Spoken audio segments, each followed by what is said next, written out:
Hello everyone, welcome to our channel guys. यहाँ पे हम आज बात करेंगे सेंट्रल यूनिवर्सिटी ऑफ गुजरात के रिक्रूटमेंट नोटिफिकेशन के बारे में। लेकिन आगे बढ़ने से पहले मैं आपको बताना चाहूंगा कि अगर आपने अभी तक चैनल को सब्सक्राइब नहीं किया है तो चैनल को सब्सक्राइब करें, वीडियो को लाइक शेयर जरूर करें। चलिए शुरुआत करते हैं आज के इस नोटिफिकेशन का। तो अगर आपको यहाँ पे विजिबल होगा तो मेंशन किया गया है सेंट्रल यूनिवर्सिटी ऑफ गुजरात। सबसे पहले हम बात करेंगे इंपॉर्टेंट डेट्स के बारे में। तो इंपॉर्टेंट डेट्स यहाँ पर आपका मेंशन किया गया है कि 3 अक्टूबर से एप्लीकेशन प्रोसेस स्टार्ट हो गया है। लास्ट डेट रखा गया है 2 नवंबर। इसके अलावा आपका हार्ड कॉपी ऑफिस में अगर हम बात करें तो सेंट्रल यूनिवर्सिटी ऑफ गुजरात में पहुंचना चाहिए टिल 15 नवंबर। क्लियर रहेगा। चलिए नेक्स्ट आता है पोस्ट क्या क्या है। पहला पोस्ट है registrar, second finance officer, controller of examination, librarian, public relation officer, assistant registrar, medical officer, private secretary, nursing officer, assistant, personal assistant library, statistical assistant, semi professional assistant, technical assistant, laboratory assistant, upper division clerk, library assistant, lower division clerk, driver, laboratory attendant, hostel attendant, medical attendant and dresser.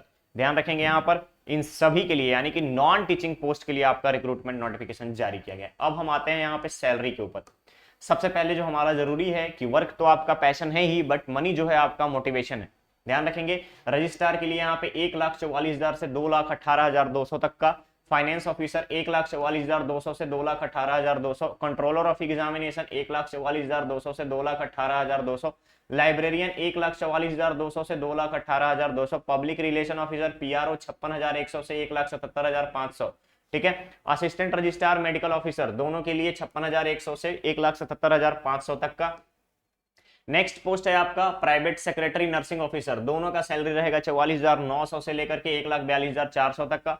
Assistant, personal assistant and the professional assistant library, इन सभी का पे scale रहेगा 35,400 से 1,12,400 तक का। Next post है statistical assistant, semi professional, उसके बाद टेक्निकल असिस्टेंट। इन 3 पोस्ट के लिए आपकी सैलरी रहेगी 29,200 से लेकर के 92,300 तक का। नेक्स्ट है आपका laboratory assistant, upper division clerk, library assistant, इन सभी के लिए 25,500 से 81,100 तक का। Lower division clerk, driver, laboratory attendant, hostel attendant, medical attendant, इन सभी के लिए अगर हम बात करें तो 18,000 से लेकर के 63,200 तक का पे स्केल रहेगा। क्लियर। तो ये हो गई सैलरी की बात। अब हम आते हैं डिटेल पोस्ट के बारे में और क्वालिफिकेशन के बारे में। रजिस्ट्रार पोस्ट के लिए ध्यान रखिएगा मास्टर डिग्री रिक्वायर्ड है और 15 ईयर्स का एक्सपीरियंस। ठीक है। नेक्स्ट है आपका फाइनेंस ऑफिसर, याद रखेंगे आप फाइनेंस ऑफिसर के लिए यहाँ पे मास्टर डिग्री 55% के साथ और 15 इयर्स का एक्सपीरियंस। लाइब्रेरियन की अगर हम बात करें, कंट्रोलर ऑफ एग्जामिनेशन, तो ध्यान रखेंगे मास्टर डिग्री रिक्वायर्ड है 55% के साथ और 15 इयर्स का एक्सपीरियंस। ठीक है। नेक्स्ट आता है आपका लाइब्रेरियन पोस्ट के लिए master degree in library science, information technology, 10 year experience required है। नेक्स्ट है आपका public relation officer, master degree होना चाहिए 55% मार्क्स के साथ और 5 इयर्स का एक्सपीरियंस होना जरूरी है। नेक्स्ट आता है assistant registrar, upper age limit 40 years, master degree 55% के साथ और 5 इयर्स का experience. Next medical officer 40 years का upper age limit, relaxation government के नॉर्म्स के according SC ST and OBC candidates को यहाँ पे प्रोवाइड किया जाएगा। अपर एज लिमिट 40 इयर्स है और रिक्वायर्ड क्या क्या है यहाँ पे, पोस्ट ग्रेजुएट होना चाहिए मेडिसिन में।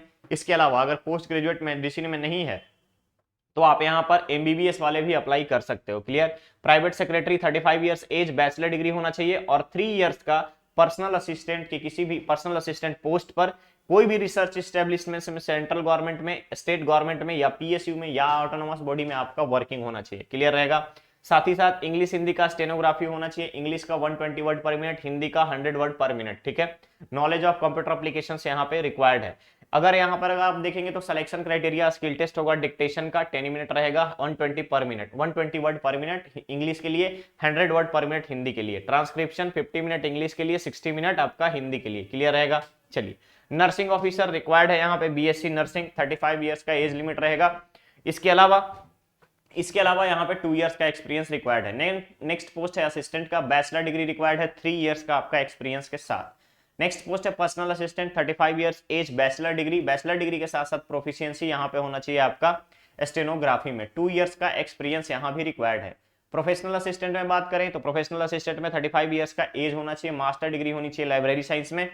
इसके अलावा आपका कंप्यूटर नॉलेज रिक्वायर्ड है। यहाँ पर आप देखेंगे तो यहाँ पे कहीं पर भी आपको 3 इयर्स का एक्सपीरियंस रिक्वायर्ड रहेगा। स्टैटिस्टिकल असिस्टेंट 32 इयर्स का एज है और साथ ही साथ 1 या 2 साल का एक्सपीरियंस होना चाहिए बैचलर डिग्री के साथ। अपर एज लिमिट 32 साल।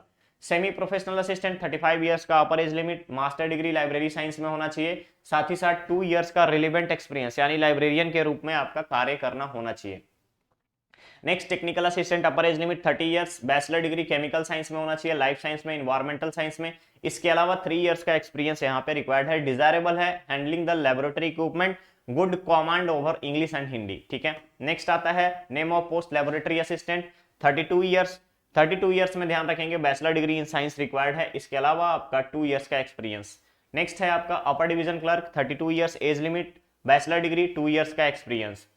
Library assistant, bachelor degree in library science, 30 years, upper age limit 2 years का आपका यहाँ पे आपको फ्रेशर्स रखा गया, ध्यान रखेंगे। लाइब्रेरी असिस्टेंट के लिए 30 इयर्स अपर एज लिमिट है। यहाँ पे ग्रेजुएट, एनी ग्रेजुएट यहाँ पर आप अप्लाई कर सकते हैं, प्रेफरेंस दिया जाएगा लाइब्रेरी साइंस के लिए। टाइपिंग स्पीड होनी चाहिए 30 वर्ड पर minute, knowledge of computer application.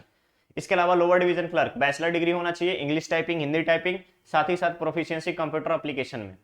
Next आता है ड्राइवर, 32 इयर्स, 10th पास होना चाहिए। उसके अलावा आपका यहाँ पर एक्सपीरियंस होना चाहिए 3 इयर्स का। लैबोरेटरी अटेंडेंट 10+2 साइंस के साथ, अपर एज लिमिट 30 इयर्स, 10th पास होना चाहिए सेंट्रल बोर्ड के साथ, तो भी अप्लीकेबल है यहाँ पे।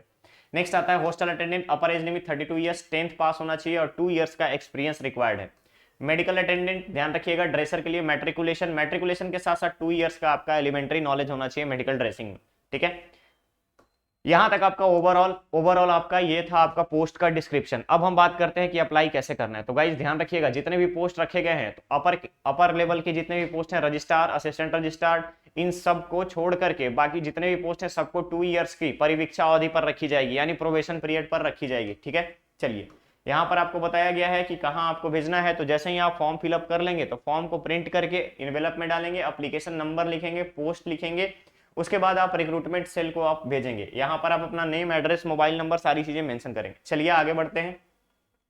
मेंशन किया गया है कि चेंज ऑफ नेम अगर कोई है डॉक्यूमेंट्स में यहाँ पर अगर आपका, तो भी आप यहाँ पे अप्लाई कर सकते हैं। फॉर एग्जांपल पहले आप मैरिड नहीं थे लेकिन बाद में आप मैरिड हो चुके हैं, तो आपका अगर कोई नाम में चेंज है तो उसके लिए वैलिड डॉक्यूमेंट्स लगाना पड़ेगा, ठीक है। चलिए आगे बढ़ते हैं। यहाँ पे आपको प्रॉपर बताया गया है कि किस आधार पर रिजर्वेशन दिया जाएगा, रिलैक्सेशन का क्राइटेरिया क्या होगा, पीडब्ल्यूडी का क्राइटेरिया क्या होगा, यानी फिजिकल हैंडीकैप्ड के लिए क्या यहाँ पे कंसीडरेशन रखी गई है, उसके बारे में बताया गया है। साथ ही साथ आपको बताया गया है कि कोई भी टीएडीए एग्जामिनेशन सेंटर पर एग्जाम अटेंड करने के लिए नहीं दिया जाएगा। अप्लाई कैसे करेंगे, www.cug सेंट्रल यूनिवर्सिटी ऑफ गुजरात.ac.in पर अप्लाई करेंगे, ठीक है। नेक्स्ट आता है एप्लीकेशन फी। जनरल कैटेगरी के स्टूडेंट्स के लिए यहाँ पे 1000 रुपीज, OBCWS के लिए 500, SC ST PWD ex serviceman और फीमेल कैंडिडेट को यहाँ पे फी पे नहीं करना है। गाइडलाइंस बताया गया है कि किस तरीके से आप डॉक्यूमेंट को स्कैन करेंगे, सिग्नेचर कैसा होना चाहिए और सपोर्टिंग डॉक्यूमेंट्स में आपका क्या क्या रिक्वायर्ड है, इसके बारे में आपको बता दिया गया है, ठीक है। इसके अलावा आपको यहाँ पे मेंशन किया गया है कि सबसे पहले रजिस्ट्रेशन करेंगे, लेकिन उससे पहले आपको इस एप्लीकेशन प्रोसेस के नोटिफिकेशन के बारे में पूरा डिटेल आपको पढ़ लेना चाहिए। यानी डिटेल आप पढ़ने के बाद ही, डिटेलिंग करने के बाद ही आप क्या करेंगे, फॉर्म प्रोसीड करेंगे, ठीक है। चलिए, यहाँ पे पेमेंट ऑफ फी के बारे में बताया गया है, एप्लीकेशन फॉर्म को प्रिंट करने के बारे में बताया गया है। ध्यान रखिएगा, एप्लीकेशन फॉर्म जब आप प्रिंट करेंगे तो उसके लिए एड्रेस आपको मेंशन किया गया है नोटिफिकेशन में ही, उसी एड्रेस पर आपको सेंड करना रहेगा। क्लियर। तो गाइस ये था सेंट्रल यूनिवर्सिटी ऑफ गुजरात का नॉन टीचिंग पोस्ट के लिए रिक्रूटमेंट नोटिफिकेशन का अपडेट। बहुत जल्द हम लोग मिलेंगे नेक्स्ट और नए अपडेट के साथ। बने रहिए चैनल पर, चैनल को सब्सक्राइब करें, वीडियो को लाइक शेयर जरूर करें। Thank you so much.